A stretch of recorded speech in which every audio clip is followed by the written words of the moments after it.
Bom dia a todos, graça e paz do Senhor Jesus seja com todos nós. Uma ótima quarta-feira para todos. Hoje é dia 12 de abril de 2023. Seja muito bem-vindo ao nosso devocional de hoje. E hoje o tema do nosso devocional é a ira santa. É isso mesmo. Vamos falar um pouco desse assunto. Inclusive, uma pessoa chegou para mim e falou: pastor, por que você fala assim de uns assuntos mais complexos, né, no devocional? É porque a gente faz a leitura completa da Bíblia, né? A gente não escolhe ali textos aleatórios, às vezes baseados em alguma ideia que a gente teve ou que alguém teve. Não, a gente vai fazer a leitura completa da Bíblia e vamos passar por todo o conselho de Deus, né? A ideia é exatamente essa, de ver toda a palavra de Deus. Por isso é legal se você acompanhar a maratona bíblica, porque você vai ler toda a Bíblia, né, em um período. A gente faz mais do que em um ano, mas você vai conseguir aí,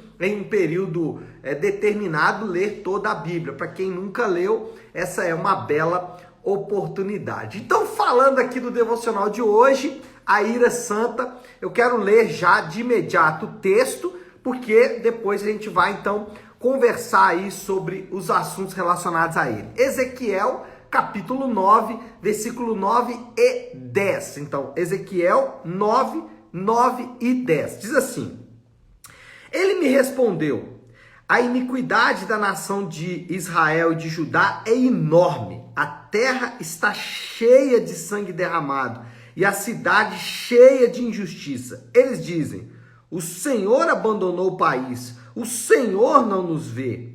Então eu, de minha parte, não olharei para eles com piedade, nem os pouparei, nem farei cair sobre a sua cabeça, mas farei cair sobre a sua cabeça o que eles têm feito. Deveras, um texto bem duro da parte de Deus. Vamos explicar isso aqui.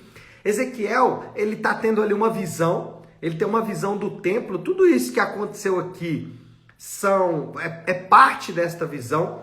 E Deus mostra para o profeta todos os pecados de idolatria que eram cometidos. Ele vai mostrando ali em pontos do templo pessoas adorando deuses falsos. Ele vai mostrando ali dentro do próprio templo como que a idolatria estava enraizada no povo de Israel. E a sentença de Deus, depois de mostrar todos esses pontos de idolatria, é implacável. A sentença de Deus é: a sua ira vai ser derramada impiedosamente sobre esse povo. E aí, nesse ponto surge a pergunta: mas onde está o amor de Deus? Onde está o amor de Deus nessa coisa toda aqui, nessa ira toda derramada de Deus? Em momentos aqui Deus chega a dizer: olha, vai morrer todo mundo. Então onde está o amor de Deus, especialmente para com Israel? Bom, para responder essa pergunta, eu vou passar primeiro por um assunto aí um pouco mais polêmico. Primeiro ponto, então: Deus não muda. E isso precisa ficar claro, porque existe um engano, talvez, né, uma má interpretação, um equívoco em relação à Bíblia, de pensar que o Deus do Antigo Testamento é diferente do Deus do Novo Testamento. De que o Deus do Antigo Testamento era bravo e irado, mas o Deus do Novo Testamento não. É um Deus mais light, né? É o Deus de amor. Jesus é o Deus de amor. O que nós estamos vendo aqui é que Ezequiel está mostrando que Deus está manifestando a sua ira justa. Ele tinha motivos para fazer isso, e essa ira é santa. O que é justa e santa? É justa porque de fato aconteceu, e é santa porque está embasado na santidade de Deus. Ele faz questão de mostrar cada um dos pecados. E quando a gente vai para o Novo Testamento, não é diferente. Olha só, Ezequiel, ele mostrou a ira santa e justa de Deus e mostrou cada um dos pecados, né? Deus mostrou para Ezequiel cada um dos pecados da nação. Quando a gente vai para o Novo Testamento, a coisa continua igual, não muda. Olha só um exemplo. Jesus, em Mateus 25, ele faz um discurso parecido com esse aqui de Ezequiel. Ele fala, olha, vou separar os homens. De um lado ficarão aqueles que estão salvos e do outro lado, aqueles que estão condenados. E Deus chega a dizer para esses malditos. Ou seja, o próprio Senhor Jesus, com as suas palavras, falou exatamente o que está escrito aqui em Ezequiel. Então, essa caricatura que pintaram de Jesus, de que ele não se ira contra o pecado, não é verdadeira. Gente, nunca houve misericórdia da parte de Jesus para com os fariseus. Ele os tratava de maneira muito dura e direta. Por quê?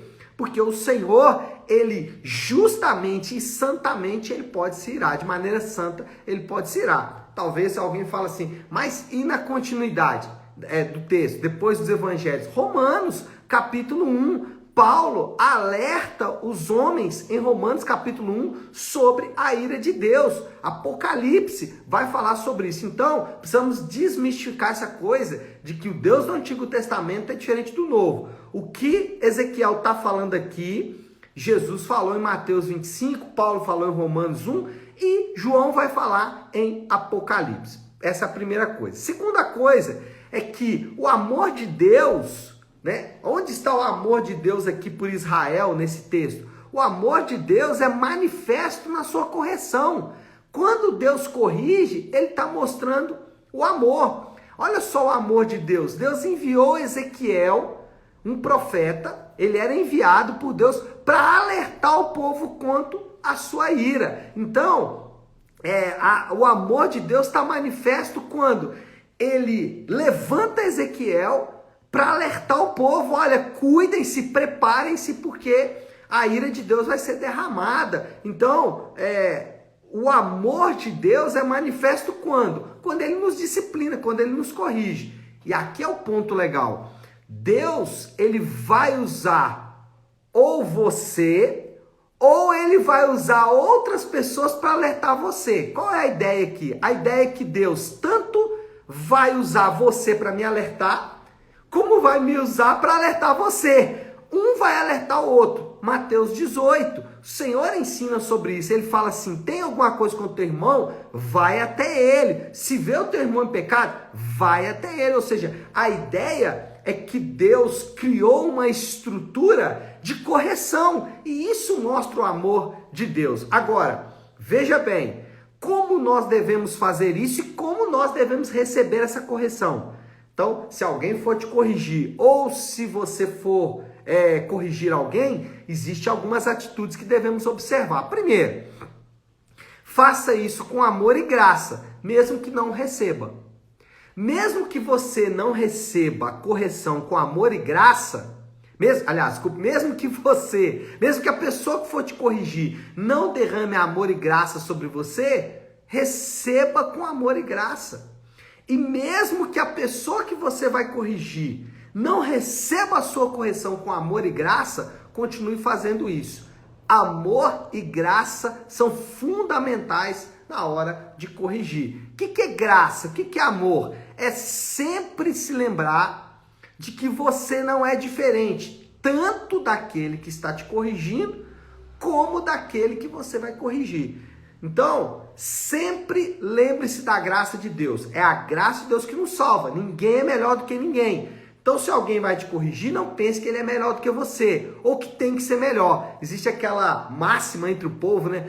Quem me corrige é o meu líder. Isso não existe, não, pelo menos não no Novo Testamento. Aliás, não na Bíblia, né? Na Bíblia não tem essa história. Quem corrige e quem é corrigido está na mesma situação, são pecadores. Então, primeiro, faça com amor e graça. Segundo, não seja arrogante, nem para ouvir, nem para falar. Então, arrogância, e aí está encaixado no ponto anterior, né, de fazer com amor e graça, arrogância nunca pode estar presente. Tanto quem vai corrigir como quem vai ser corrigido. Por quê? Porque você em algum momento pode cair também em algum pecado, até mesmo naquele que você está corrigindo. Então nunca seja arrogante. E o último ponto, isso não é natural. Isso não é comum. Ninguém vai se sentir confortável nem em corrigir nem em ser corrigido. Ninguém vai se sentir bem com isso, porque isso não é da natureza do homem. O homem naturalmente vai agir com o quê? Com maledicência. O que é maledicência? Falar mal nas costas. Então, naturalmente, o que vamos fazer? Vamos ver alguma coisa errada e falar com outro que não tem nada a ver. Agora, o que a Bíblia indica? A Bíblia indica, se viu alguma coisa errada, vai falar com a pessoa. Agora, isso não é natural. Qual é o natural? Vou me esconder aqui. Não tenho nada a ver com isso. Só que isso não é bíblico. O Senhor usou Ezequiel para alertar o povo. E Deus pode estar te usando para alertar alguém de algum pecado na vida dele. Ou Deus pode estar usando um Ezequiel para te alertar também. Pode ser eu aqui nesta manhã, te alertando aí de alguma falha ou de algum pecado que você está cometendo. Então, primeiro, Deus não mudou. Novo e Antigo Testamento continua o mesmo. Segundo, o amor de Deus, ele se manifesta na correção. Terceiro, ele preservou alguns por causa do trabalho do homem vestido de linho. Vou mostrar o que é isso aqui, lendo o texto. Lemos Ezequiel 10, onde ele fala, olha, vou derramar minha ira sobre vocês. Agora olha aí o versículo 3 e 4 do mesmo capítulo. E a glória do Deus de Israel levantou-se de cima do querubim, onde havia estado. E ele se moveu para a entrada do templo. E o Senhor chamou o homem vestido de linho que tinha o estojo de escrevente à cintura. E lhe disse, percorra a cidade de Jerusalém e põe um sinal na testa daqueles que suspiram e gemem por causa de todas as práticas repugnantes que são feitas nela. O que Deus fez? Deus deu ordem para um homem vestido de linho, e linho aí representa justiça, santidade e tal, e falou, olha, vai marcar algumas pessoas aí, porque elas serão preservadas durante esta ira. E aí o que nós aprendemos? É que nós também, ou os crentes, né, aqueles que estão em Jesus, eles são preservados pelo Senhor Jesus. O trabalho do Senhor Jesus, né, parecido com o trabalho aqui desse homem vestido de linho, é o trabalho de marcar alguns que serão preservados da ira de Deus. Esse é o trabalho do Senhor Jesus. E aqueles que estão nele serão preservados aí desta ira de Deus que vai ser derramada e que está sendo derramada sobre a terra. Quando colocamos em perspectiva o Senhor Jesus, estamos falando aqui de ira e amor, nós nos lembramos que a cruz é o maior símbolo, é o símbolo máximo, é o símbolo supremo de amor. A cruz, ela representa o amor de uma forma única, mas também não podemos nos esquecer que a cruz representa também, é o maior símbolo da ira de Deus. A ira de Deus, ela é manifesta na cruz.